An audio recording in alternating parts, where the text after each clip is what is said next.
এক শ্রেণীর লোক গায়ের রং দেখে মানুষের সৌন্দর্য আর চরিত্রের বিচার করে। আফসোস, তাদের জন্য মানুষকে যখন সময় আর ভাগ্য ঠকিয়ে দিয়ে যায় নিরন্তর, তখন অন্য কারো ঠকানোতে কাঁদে না অন্তর। কিছু কিছু নিঃস্বার্থ ভালোবাসার সম্পর্ক অনেকটা রেল লাইনের দুই পাতের মতো।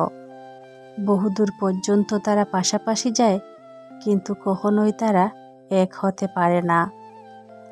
মেয়ে গরিব হলেও ছেলেরা তাকে বিয়ে করে, কিন্তু ছেলে গরিব হলে কিংবা প্রতিষ্ঠিত না হলে মেয়েরা সহজে রাজি হয় না। বিনা দোষেই দোষী হলাম কিছু লোকের চোখে, ওদের দেওয়া আঘাত সয়েও হাসি রাখি মুখে। যাদের আমি ভেবেছিলাম অতি প্রিয় আপন, ওরাই আমায় দিয়ে গেল দুহাত পরে বেদন। যাদের ঘিরে স্বপ্ন ছিল, হাসি ছিল রোজ, বিপদকালে ওদের কেহ নেয়নি আমার খোঁজ।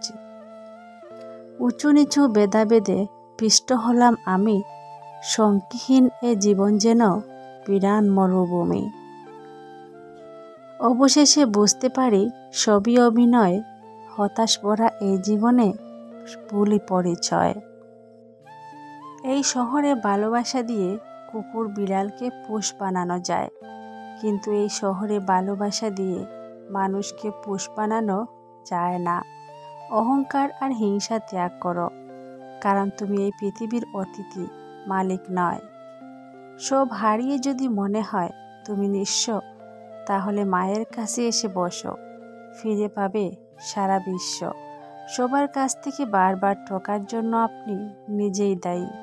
কেউ সামান্য ভালো ব্যবহার করলেই তাকে নিজের কলিজা কেটে দেওয়ার এই অভ্যাসটা বাদ দেন।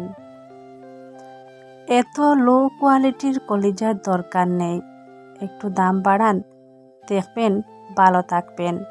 মানুষকে খুশি রাখতে পারার মতো কঠিন কাজ পৃথিবীতে আর নেই, কারণ মানুষের সামান্য একটু স্বার্থে আঘাত লাগলেই পূর্বের সব উপকারের কথা ভুলে যায়।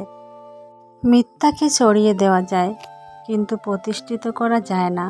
সত্যকে লুকিয়ে রাখা যায়, কিন্তু বিলুপ্ত করা যায় না। তুমি যদি সরল হও, তাহলে তুমি ভুল করছো। এই কঠিন বাস্তব তোমাকে অহেতুক নির্যাতন করবে। তুমি যদি নরম হও, তাহলে তুমি ভুল করছো। এই কঠিন বাস্তব তোমাকে নির্বোধ ভাববে। তাই তুমি সরলতা ও নমনীয়তা হুলাসকে ছুঁড়ে ফেলে জাতীয় এবং কঠিন হতে শেখো, তবেই চিনবে বাস্তব বাঁচতে হবে।